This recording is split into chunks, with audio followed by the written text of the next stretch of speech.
Hello everybody and welcome to another Community Fortress video where I take a look at a fortress in the community. If you would like to submit a fortress for me to have a peek at, you can do that on my Discord in the DF Save sharing room. There is a link down in the description.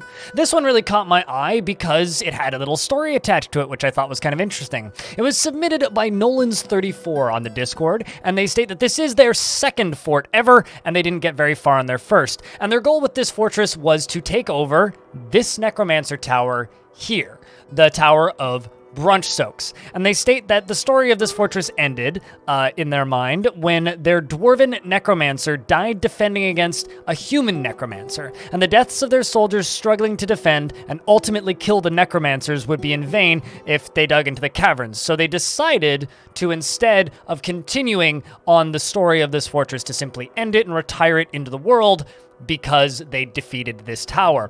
Personally, I do think that this fortress is capable of potentially taking out Forgotten Beasts, so I don't think that that concern is necessarily worrisome. However, I fully understand the need to retire a fortress, especially considering it's in this rather dangerous good biome. If we actually look at this report here, we can see that last mission where they went down to seize this dwarven tower, and as you can see, they successfully did. The imprisoned brushels surrendered to Brunch Soaks, to the mirrors of equity, and they defeated the imprisoned bushels of an unknown civilizations and took over Brunch Soaks. And the human necromancer Smod was hacked to pieces by the dwarf Muthcat Drillcraft in Brunch Soaks, which is a beautiful little tale, and I love the little ending here, how they successfully occupied and destroyed this necromancer tower, which is now, of course, a dwarven tower. But if we look at this here, we can see that the fortress here is called Theatergilded. And I really like this fortress's layout. The story was charming of defeating this necromancer threat, but also this fortress. So it's a good biome with very active combat going on the surface. As you can see, there's quite a lot of bodies around the place. There's also a bunch of fluffy wamblers that are dead, as well as a lot of dead birds. This is a pretty active combat biome. If we look at the units list here, we can actually see that there's a bunch of agitated giant cardinals, which I wouldn't wish on my worst enemy, and agitated albatross, which are also quite brutal. There's been a couple of deaths recently. One of them was a child, but the rest are just slaughters, so keep that in mind. So this is mostly a showcase of a finished fortress, because I was really kind of touched by that little tale of just like, knowing when it's time to retire a fortress, I think is a very important step in learning to play Dwarf Fortress and learning to play it effectively. Something that's worth noting here is this is actually an ocean biome. So if we swap over to ASCII real quick, you can see the waves colliding with the shores. One of my favorite biomes in the game actually is good biomes, especially to look at in ASCII. I mean, just look at this. This is gorgeous. Like it's beautiful, genuinely beautiful. Just watching the glorious colors of the good biome with the trees up in the surface, just surrounded by the beautiful ASCII waves.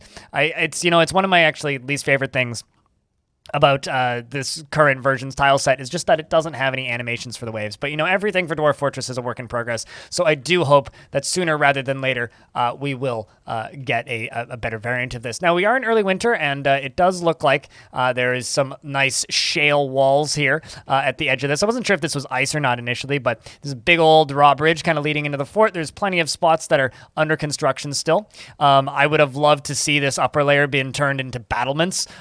Clearly, it was unexpected attack when they were ambushed, but it's good to see that the dwarves were able to successfully take out the enemies.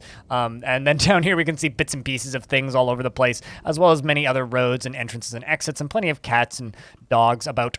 Something that does actually concern me about this fortress on the frame rate front is just there is a lot of livestock.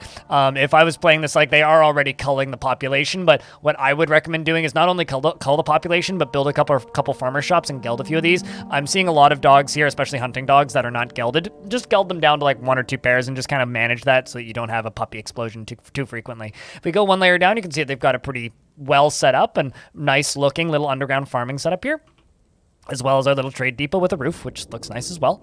And then as we go down, we can actually go down into this little layer here, which is kind of, I guess, brewing and whatnot. I love this little pattern. Anybody who watches my streams will know that I'm a big fan of like weird organic shapes and not a huge fan of squares. I mean, you can make some cool patterns with like very angular forts, but I'm a big fan of kind of the more organic, like splayed out, like just kind of everywhere look to things.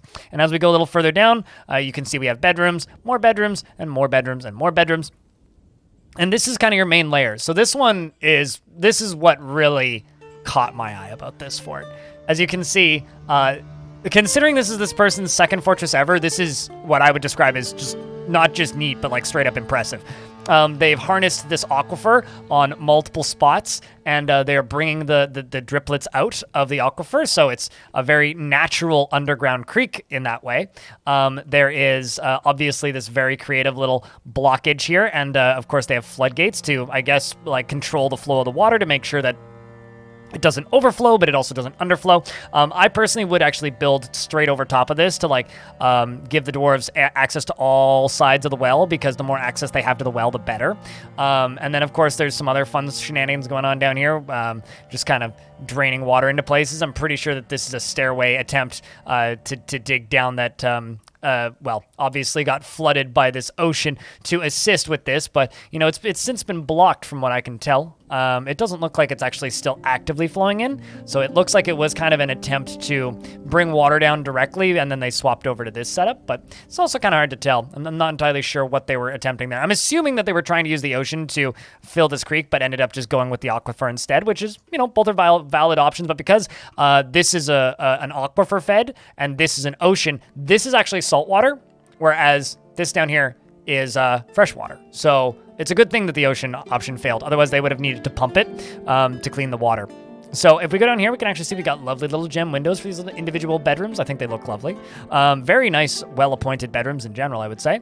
Then we have some offices, various different offices. I kind of have this bad habit that I need to get out of, where I put like manager's or office, bedroom, dining room, all in the same place. And I really want to start like kind of doing what I've seen some people here doing, which is just like, yo, let's like put a bunch of offices in one place, make it like an office district, you know, let's put a bunch of dining rooms in one place, make kind of like a dining room district, etc. And like try and do it that way, because I think that looks way better, but you know, nobody's perfect, right? Then we have some bedrooms over here, some well-appointed bedrooms from mayor and some random peasant. And then over here we have this lovely little library, which let's take a real quick peek. Does have 3 written objects in it. Success. It's a very successful library as far as I'm concerned. We now have a little metalworks industry right here. And then these kind of like beautiful like taverns. Again, I also really like, I'm assuming this is a tavern. It looks like a tavern. Yeah, tavern. Public tavern, so visitors can come visit if they can make it through the surface, that is. There is even a little brewer in there. I really should start putting those in my taverns too, because they do just look kind of great. And then, of course, this gorgeous stream flowing off the edge down here actually gets quite shallow, so dwarves could run through it. I don't know if they've removed all the ramps. I kind of hope they did. But, you know, if they didn't, that's just like surprise showers, right? And then it flows off on that side as well. Absolutely beautiful.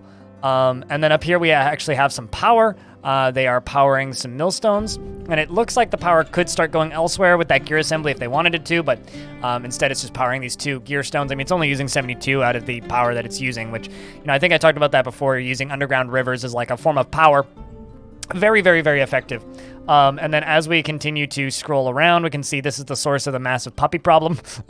There's an animal training spot as well as a pen and pasture. Right here we have a lovely, beautiful little, what's it called?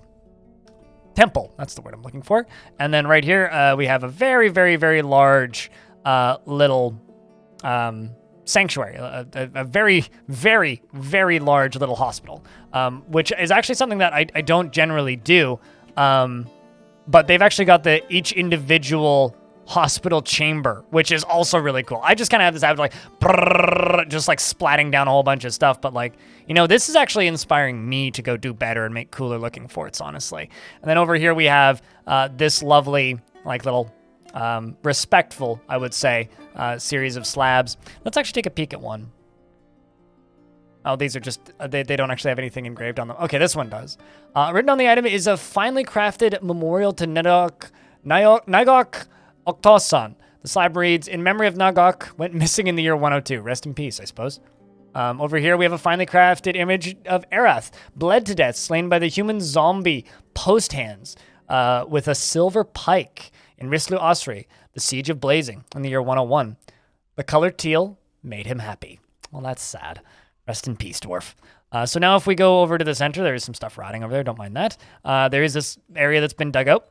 One thing I would do is before I I let the water flows, I would have gone through and cut out all that tetrahedrite, but this is because I'm really picky about that sort of stuff. It's a very big stockpile. I think it's a food stockpile at a glance, but let's take a peek. It's just kind of an everything stockpile. I gotcha.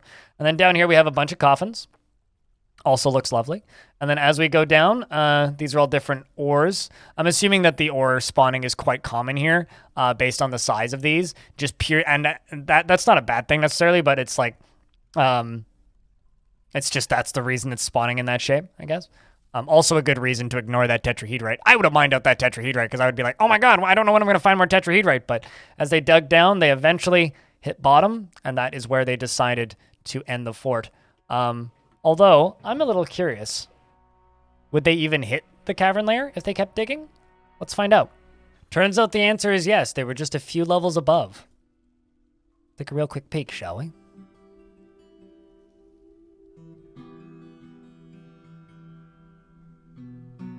Beautiful. What a grand cavern. This save file, it does exist on my Discord in the DF Save sharing room. And if you would like to submit a file for me to have a look at, you can do that via my Discord in the DF Save sharing room. Put it up on the Dwarf Fortress file depot, or alternatively on Google Drive, or if you happen to have Discord Nitro, just chuck it up there. This is a cool fort. I really like this one. This one inspires me to do better. Thank you very much for watching.